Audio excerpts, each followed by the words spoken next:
Ова е Марко, нашиот нов колега новинар во редакцијата. Марко утрово напиша 50 текстови анализи без да прави пауза за кафе. Погледнете само колку е ефикасен.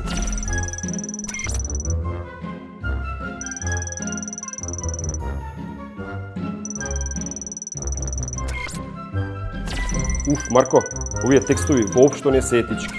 Ке мора одново да те учиме како да пишуваш новинарски текстови. Живееме во дигитално време во кое што вештачката интелигенција прави револуција во новинарството.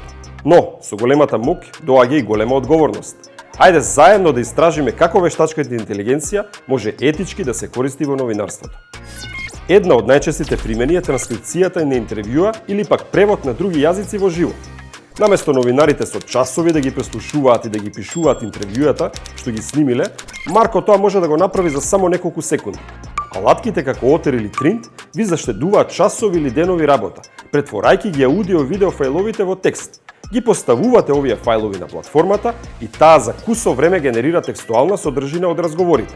На крајот, не заборавете да направите проверка на материјалот што сакате да го употребите во вашите новинарски приказни. Алатките како ChatGPT и BART овозможуваат брзо прегледување на илјадници документи и бази на податоци. Без нив, истражувањата како Panama Papers немаше да бидат возможни. Технологијата може брзо да анализира големи количини документи и да идентификува клучни теми, луѓе, организации, локации и врските помеѓу нив. Алгоритмите се одлични во препознавање на аномалии во податоците. Но, и овде клучни се новинарите кои треба да направат финална проверка на фактите. Алгоритмите помагаат и да се прилагоди содржината на одредена публика. Со анализа на податоците од публиката, тие соодветно го прилагодуваат тонот и стилот.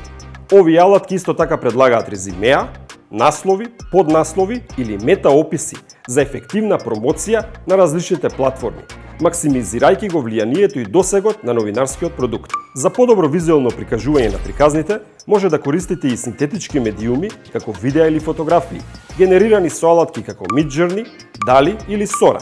Сепак, ова треба да се прави само во екстремни случаи.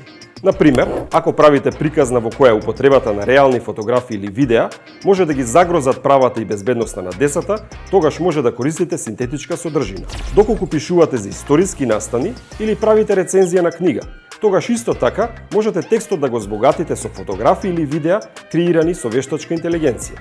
Ајде да се обидеме. На алатката ќе ги посочам следните инструкции. Куче во вселенска облека како чита книга во вселената. Да видиме. Како нешто да не достига. Може би во поп-арт стил? Ова е веќе одлично.